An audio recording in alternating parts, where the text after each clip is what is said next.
እጅግ አስገራሚና ታምራዊ ድራማዎችን እያስመለከተን የቀጠለው የዓለም ዋንጫ ውድድር ባልተጠበቁ ውጤቶችና በአስደናቂ ፍልሚያዎች ዓለምን እያስደመመ ቀጥሏል። የዓለም ዋንጫ ጥሎ ማለፍ መርሃ ግብሮች ዛሬም ሲቀጥሉ 3 ተጠባቂ ጨዋታዎችም ይደረጋሉ። ምሽት 2 ሰዓት ላይ በታሪክ ለመጀመሪያ ጊዜ ጥሎ ማለፉን የተቀላቀለችው አፍሪካዊቷ ሀገር ኮት ዲቫር ከኖርዌይ ጋር ትፋለማለች። በዕለቱ ሌላ ተጠባቂ ጨዋታ ሌሊት 6 ሰዓት ላይ የአሸናፊነት ቅድመ ግምት ያገኘችው ፈረንሳይ ከምድቧ በምርጥ ሶስተኛነት ጥሎ ማለፉን የተቀላቀለችውን ስዊድንን ትገጥማለች። ሌሊት 10 ሰዓት ላይ ደግሞ አዘጋጇ ሜክሲኮ ከኢኳዶር ጋር የዕለቱን የመጨረሻ ጨዋታ ያከናውናሉ። እነሆ እነዚህ 6 ሀገራት በዓለም ዋንጫ መድረክ ያላቸው ታሪክ ምን እንደሚመስልና ተያያዥ የብሔራዊ ቡድኖችን ቁጥራዊ መረጃዎች በልዩ ትንታኔ በገበያ ስፖርት ከሜዳ ባሻገር የምሽት መርሃ ግብራችን ይዘንላችሁ ቀርበናል። ፕሮግራሙን አዘጋጅቼ የማቀርብላችሁ ደግሞ መኮንን አልማው ነኝ። ላይክ፣ ሼር፣ ሰብስክራይብ እያደረጋችሁ ትቆዩ ዘንድ የአክብሮት ግብዣዬ ነው። And he improvised a quite delicious finish.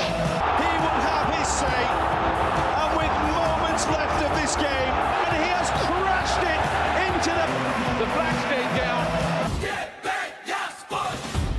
በታሪክ ለመጀመሪያ ጊዜ በ3 ሀገራት አዘጋጅነትና በ48 ተሳታፊ ሀገራት መካከል መካሄድ ከጀመረ የሰነባበተው 23ኛው የ2026 ዓለም ዋንጫ ውድድር ከምድብ ጨዋታ ወደ ጥሎ ማለፍ በመሸጋገር አስገራሚ ጨዋታዎችን እያስመለከተንና ያልተጠበቁ ውጤቶችን እያስመዘገበ ቀጥሏል። ከትላንት በስቲያ እሁድ ምሽት ደቡብ አፍሪካን አሰናብቶና ካናዳን ወደ 16ቱ አሳልፎ ወደ ትላንት አስደናቂ ጨዋታዎች ያመራው የጥሎ ማለፍ ጨዋታ ዓለምን አጃይብ ባስባለ ድራማ ክስተቶች ሲያስገርመን ውሎ ወደ ሌሎች የዛሬ ምሽት ተጠባቂ መርሃ ግብሮች ያመራል። ምሽት 2 ሰዓት ሲል የሚደረገው የአይቮሪ ኮስትና የኖርዌይ መርሃ ግብር በአፍሪካውያን ዘንድ ልዩ ትኩረት አግኝቷል። አፍሪካን ከወከሉ መካከል አንዱ የሆነው የአይቮሪ ኮስት ብሔራዊ ቡድን በዓለም ዋንጫ ታሪክ እስካሁን ድረስ 4 ጊዜ ማለትም በ2006፣ በ2010፣ በ2014 እና በ2026 መሳተፍ ችሏል። በእነዚህ ዓመታት የተሳትፎ ጊዜው በጥሎ ማለፍ ጨዋታዎች ያልታየው ይህ ቡድን በ2026 ውድድር ግን ለመጀመሪያ ጊዜ ከምድብ በማለፍ ታሪካዊ አዲስ ምዕራፍ ማስመዝገቡ ይታወሳል። የቡድኑ የዓለም ዋንጫ ተሳትፎዎችን ስንመለከት ጀርመን ባዘጋጀችው የ2006 የዓለም ዋንጫ ለአይቮሪ ኮስት የመጀመሪያዋ የዓለም ዋንጫ ተሳትፎ የነበረ ሲሆን አርጀንቲናና ኔዘርላንድስ በነበሩበት አስቸጋሪ ምድብ ውስጥ ተመድበው ገና በምድብ ደረጃ ቢሰናበቱም ነገር ግን በዲዲየር ድሮግባ አማካኝነት የመጀመሪያውን የዓለም ዋንጫ ግባቸውን አስቆጥረው ነበር። ቀጥሎም ደቡብ አፍሪካ በ2010 ባዘጋጀችው የዓለም ዋንጫ የተሳተፉት ዝሆኖቹ ከብራዚልና ፖርቹጋል ጋር ጠንካራ ምድብ ቢደርሳቸውም ሰሜን ኮሪያን 3-0 በማሸነፍ የመጀመሪያቸውን የዓለም ዋንጫ ድል አስመዝግበዋል። በመቀጠል በ2014 ብራዚል ባዘጋጀችው የዓለም ዋንጫ የተሳተፈችው አይቮሪ ኮስት በምድብ የመጨረሻ ጨዋታ ላይ ግሪክ እስካሸነፈቻት የመጨረሻ ደቂቃ ድረስ ለማለፍ ተቃርቦ ነበር። በመጨረሻም መሳተፍ ከጀመረች ከ20 ዓመታት በኋላ የ4 ጊዜ የዓለም ዋንጫ ተሳትፏ ለመጀመሪያ ጊዜ ለጥሎ ማለፍ አብቅቷት ዘንድሮ በ2026 ዓለም ዋንጫ ሌላ ሁለተኛ ታሪክ ለማስመዝገብ እና 16ቱን ለመቀላቀል ምሽቱን ትፋለማለች። አሰልጣኝ ኤመርሲ ፋዬ የሚመራው የአይቮሪ ኮስት ብሔራዊ ቡድን በምድብ ተደልድለው የነበር ሲሆን በመጨረሻም በኒኮላስ ፔፔ ግቦች ቡድኑ ለመጀመሪያ ጊዜ ከምድብ በማለፍ አዲስ ታሪክ ጽፏል። አይቮሪ ኮስት በምድብ 5 ወይም ግሩፕ ኤ ውስጥ 2 ጨዋታ በማሸነፍና 1 ግጥሚያ በመሸነፍ በድምሩ በ6 ነጥብና በ2 ንጹህ የጎል ክፍያ ትላንት ከውድድሩ የተሰናበተችውን ጀርመንን በመከተል በሁለተኛነት በማጠናቀቅ ለታሪካዊው የጥሎ ማለፍ ወይም የ32ቱን ዙር መቀላቀላቸው ይታወሳል። በሀገሪቱ ታሪክ የዝሆን ጥርስ ንግድ ትልቅ ቦታ ስለነበረውና ዝሆኖች የአይቮሪ ኮስት መለያ ምልክት ከመሆናቸውም በላይ የጉልበትና የጥንካሬ መገለጫ በመሆናቸው ምክንያት ዝሆኖቹ እየተባለ የሚጠራው ብሔራዊ ቡድኑ አሁን ላይ በዲዲየር ድሮግባና በያያ ቱሬ ከሚመራው ወርቃማ ትውልድ በኋላ አህጉሪቱን በዓለም አቀፍ መድረክ በስኬት ለመወከል በቅቷል።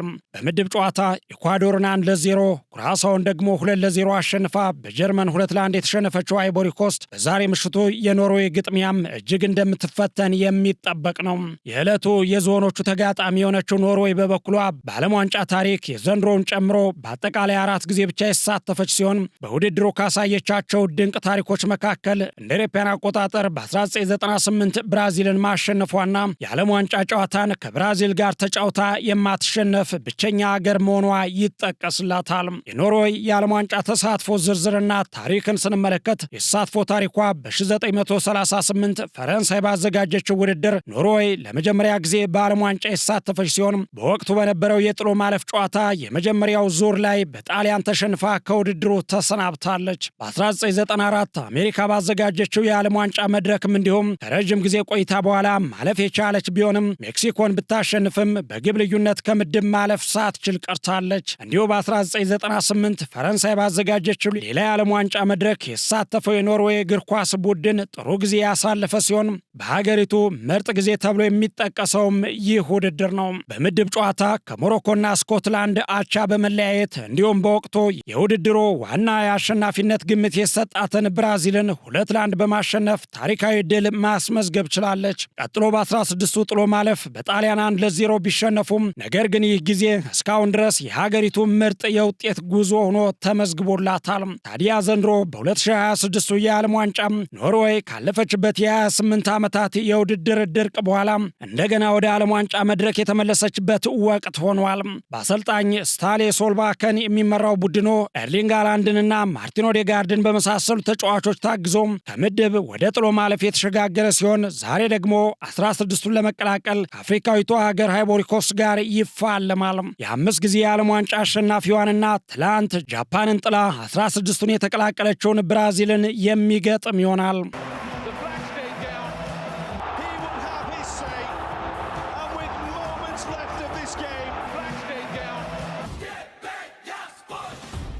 ዛሬ ከሚጠበቁ ፍልሚያዎች መካከል ደግሞ ሌሊት 6 ሰዓት ላይ የሚደረገው የስዊድንና የፈረንሳይ ፍልሚያ አንዱ ነው። ምባፔና ደምበሌ እንዲሁም ዩኬሬሽና ኢሳክ የሚደምቁበት ምሽት እንደሚሆን በሚጠበቀው የሁለቱ ሀገራት ፍልሚያ ፈረንሳይ የማሸነፊያ ቅድመ ግምቱን ማግኘት ችላለች። ፈረንሳይ የዓለም ዋንጫን 2 ጊዜ ማለትም በ1998 እና በ2018 ያነሳች ሲሆን በታሪክ 4 ጊዜ የፍጻሜ ተፋላሚ በመሆን ከዓለም እግር ኳስ ሀያላን ሀገራት አንዷ ሆናለች።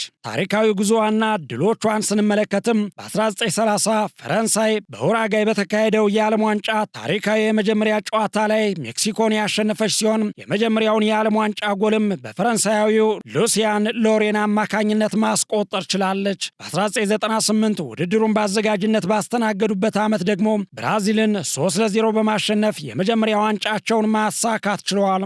በተጨማሪም እንደ አውሮፓውያን አቆጣጠር በ2018 በሩሲያ በተካሄደው ውድድር ክሮኤሽያን 4-2 በመርታት ሁለተኛ የዓለም ዋንጫቸውን በማሸነፍ አክሊላቸውን መድፋት ችለዋል። በተጨማሪም ፈረንሳይ በኳታር በተካሄደ የ2022 የዓለም ዋንጫ ፍጻሜ ላይ የደረሰች ሲሆን ሻምፒዮን በሆነችው በአርጀንቲና በፔናልቲ ተሸንፋ ሁለተኛ ሆና አጠናቃለች።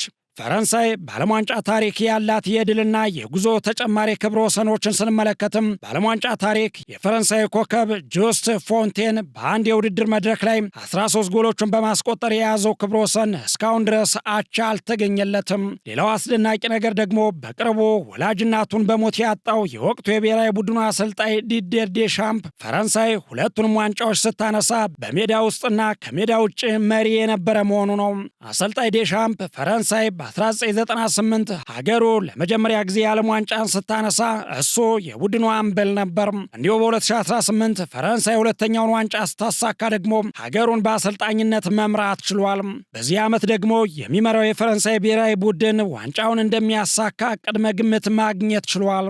የዕለቱ የፈረንሳይ ተጋጣሚ የሆነችው ስዊድን በበኩሏ በዓለም ዋንጫ ታሪክ ከ13 ጊዜ በላይ ተሳትፎ በማድረግ ስኬታማ ከሆኑ የአውሮፓ ሀገራት መካከል አንዷ ሆናለች። እንደ አውሮፓውያን አቆጣጠር በ1958 ራሷ በሜዳው አዘጋጅታ ለፍጻሜ መድረሷና 2 ጊዜ ማለትም በ1950ና በ1994 ሶስተኛ ደረጃን ይዛ ማጠናቀቋ የሚታወስ ነው።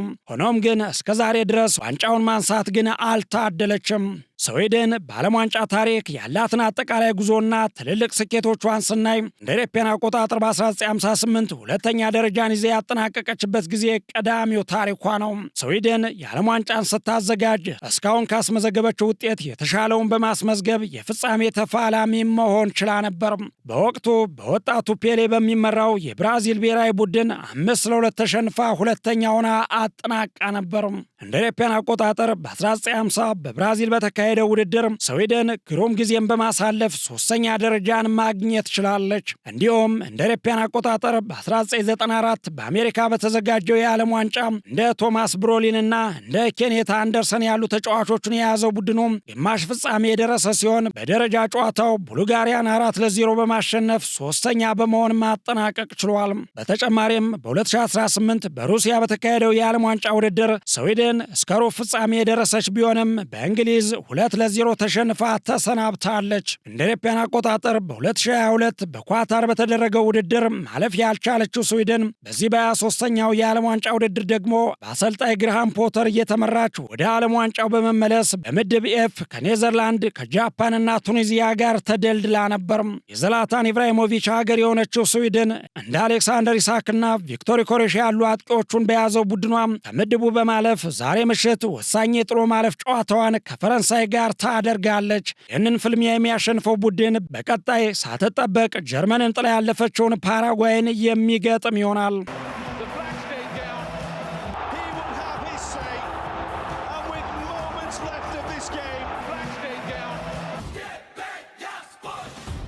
ሌላው ደግሞ ንጋት ላይ የሚጠናቀቀውና ሌሊት 10 ሰዓት ላይ የሚጀምረው የኢኳዶርና የአዘጋጇ ሜክሲኮ ፍልሚያ ነው።